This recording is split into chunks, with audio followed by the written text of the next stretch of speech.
Episode 35 Terbongkar. Ciara melihat siapa yang masuk ke dalam ruang rawatnya.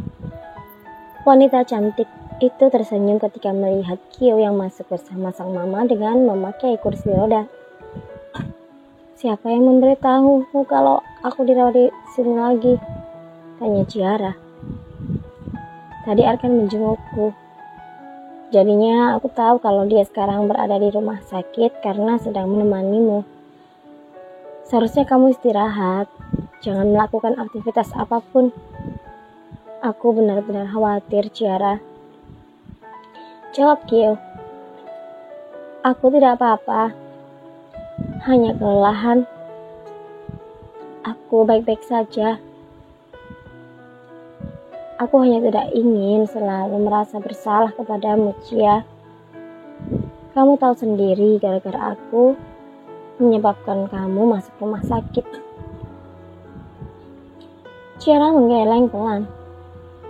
"Sudah, jangan merasa bersalah terus. Kamu juga harus segera memulihkan kondisi tubuhmu. Apa kamu tidak mau balik kerja lagi?"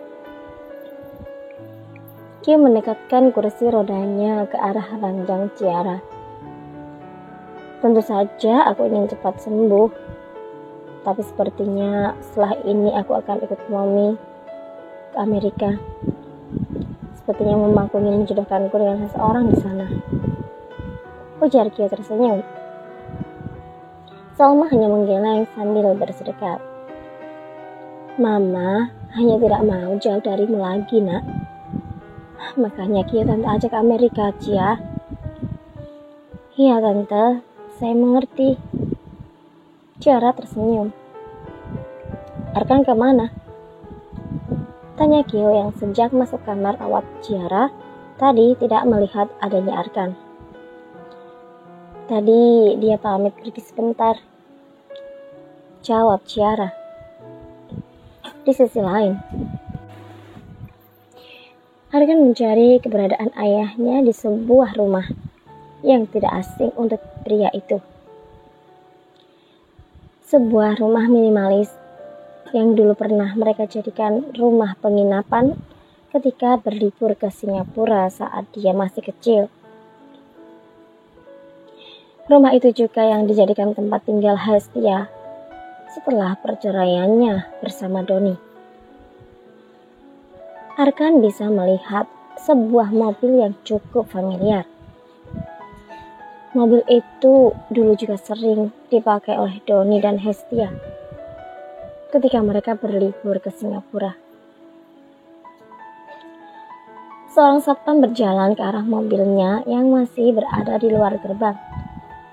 Mungkin satpam itu ingin menegur karena mobil sedan miliknya berhenti cukup lama di depan rumah minimalis itu. Arkan menurunkan jendela kaca mobilnya, tersenyum kepada Pak Satpam yang terlihat terkejut melihat kedatangannya. "Tuan Arkan, Anda ada di sini?" "Iya, Pak Tono. Saya sudah beberapa hari tinggal di Singapura. Sepertinya ayah saya sedang berada di dalam sana."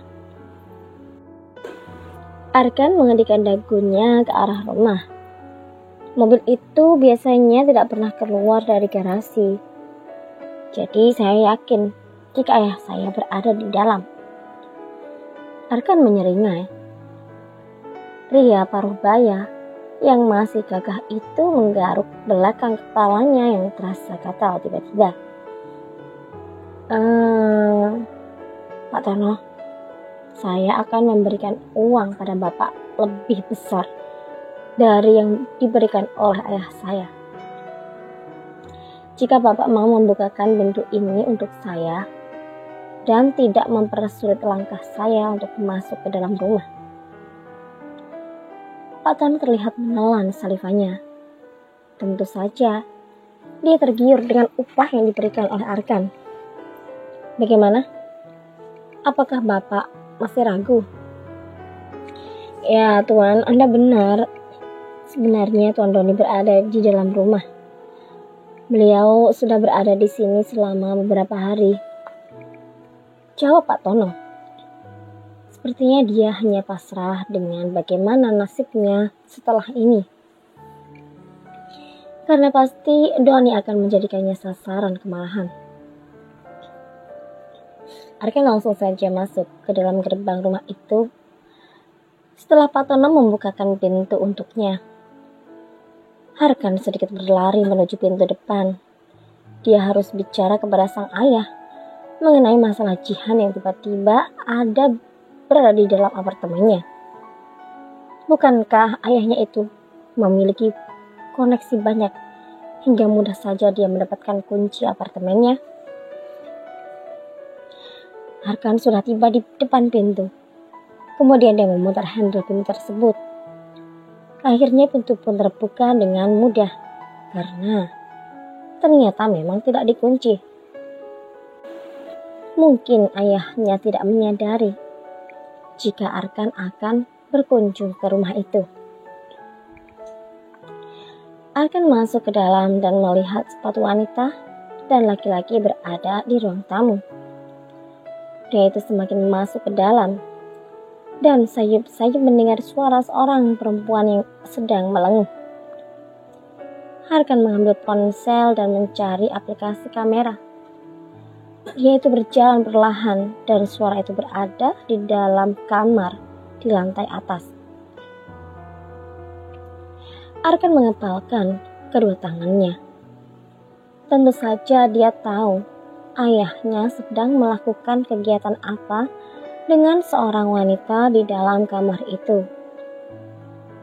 Tapi sekarang saatnya Arkan harus bersikap tegas.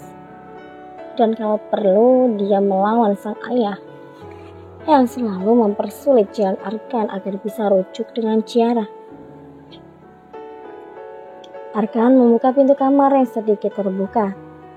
Mungkin tadi ayahnya terburu-buru hingga dia lupa untuk menutupnya. Brak! Kedua orang yang sedang melakukan adegan dewasa itu pun terkejut ketika melihat siapa yang membuka pintu kamarnya. Arkan tidak kalah terkejut lagi ketika melihat siapa wanita yang sedang berada di bawah pukungan sang ayah. Jihan!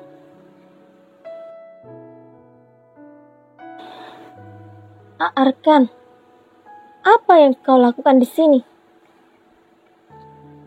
Seru Doni, mengambil pakaiannya dan segera memakainya.